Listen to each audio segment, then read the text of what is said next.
Hey guys, what's up? Welcome back to another video. In this video, I'm going to be giving you guys a spoiler-free review for Amazon's new original show, Invincible. This show follows Mark Grayson, voiced by Yeun, who's only 17, and just like every guy his age, except for that his father is the most powerful superhero on the planet, also known as Omni-Man, who's voiced by J.K. Simmons. As Mark develops his powers of his own, he discovers his father's legacy may not be as heroic as it seems. This show is indeed animated, but it is so violent and gory that it can't even be considered a kid's show. In this video, I'm basically going to be going over each individual episode, reviewing them, and then I'm going to give you guys my overall thoughts. So starting off with episode 1, there wasn't that much violence and it wasn't as brutal as I thought it would be, but there's still a decent amount of action.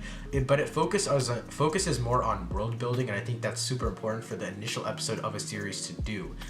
We don't know anything about this universe, and it's great that we actually get to see everything that actually goes on in the universe before we kind of get right into Grayson's life. I think it's good that we get to see the world around him form, and we actually get context clues as to what's going on in his life before he actually gets superpowers. If you've already read the comics, you know the world, but this is an original show.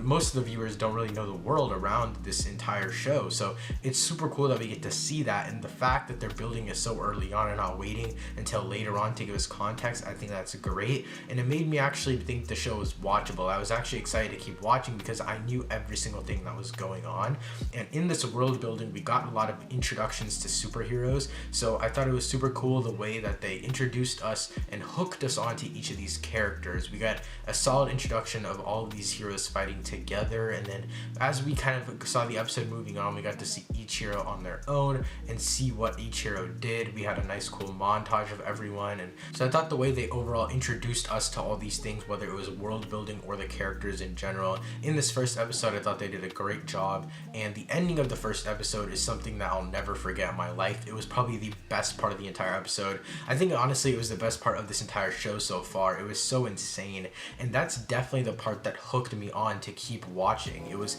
so brutal and violent, and it was probably the only like brutal part of this episode. Most of the episode did have a lot of action, but it wasn't like as bloody as the last like 7 to 10 minutes of this episode. And if you guys already read the comics, you guys know, and you guys are probably waiting for this scene to happen in the show, but if you haven't already seen it, I promise you it is worth waiting for. It's at the end of the first episode, so it's not like you even have to wait that long. You only have to wait like 20 to 30 minutes for it. So I think I think they did a great job with the ending of the first episode, and I didn't expect it to end like that, and the way that they ended it really made me intrigued and made me want to watch episode 2 right away. So moving on to episode 2, I think the biggest thing in this episode is that it started directly off of episode 1.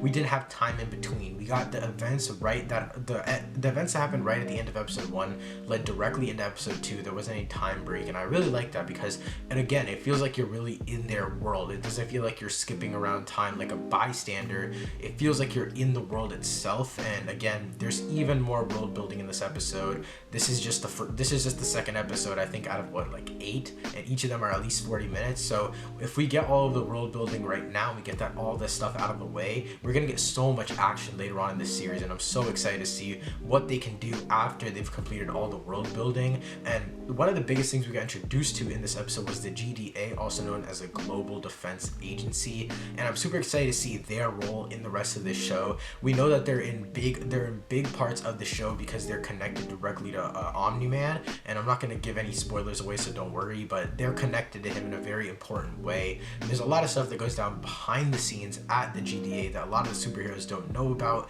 and the way that they connect the superheroes and the GDA is super unique, and I really like the way they did it because, again, towards the later parts of this season, we'll get to see a lot more of these connections, and I'm just super excited to see that they're building them right now so that they don't waste time later on in the show doing that. In this episode, Omni-Man is busy. I'm not going to say what he's doing, but he's busy doing stuff, and so Mark has to step up into the more hero role, and he's never really done that before, so it's cool to see him finally kind of step into the spotlight, because the first episode is more world building, getting to know Mark, and the second episode transitions more into, yes, okay, we know Mark has his powers, we know Mark does this and that, we know his powers by now, and now we're starting to see him use his powers in real battles in an alien invasion, and Mark is really overwhelmed, and he's struggles a lot, and I think that one of the biggest things that happens in this episode correlating to Mark himself is the introduction of the teen team. I love the teen team so much. They're super funny, there's great chemistry through all of these characters, and they have awesome and super unique powers, and the characters themselves are either super funny or super serious, and it kind of correlates to their powers, and I just really love the way that they did that. And the biggest life lesson that basically comes out of this episode for Mark is that you have to deal with loss as a hero, and this was really his first battle or his first experience in the field as a superhero, and he has to experience loss and death and all that kind of stuff. So it was super cool the way that they introduced those aspects of being a superhero to Mark, because at first he's like, okay, I'm super excited to be a hero, but then he has to deal with the casualties that come with being a superhero, and this episode really captures it all perfectly. So now moving on to episode 3. Episode 3 starts off with a funeral. I'm not going to tell you who the funeral is for, but it does start off with a funeral, and it starts off in relatively the same position that episode 2 ended at. And another thing that gets introduced in this episode is a love triangle. Now, I'm usually not a fan of love triangles in shows and movies and all that. It's super cheesy to me, but this show actually did it really well. I think that they did it in the most confusing yet simple way possible, if that makes any sense. Once you guys watch the episode, you guys will understand what I'm trying to say. I like the way they did it because it wasn't generic like a generic teen movie. It actually felt like there was pressure between the chemistry of these heroes and other people that aren't heroes in this love triangle.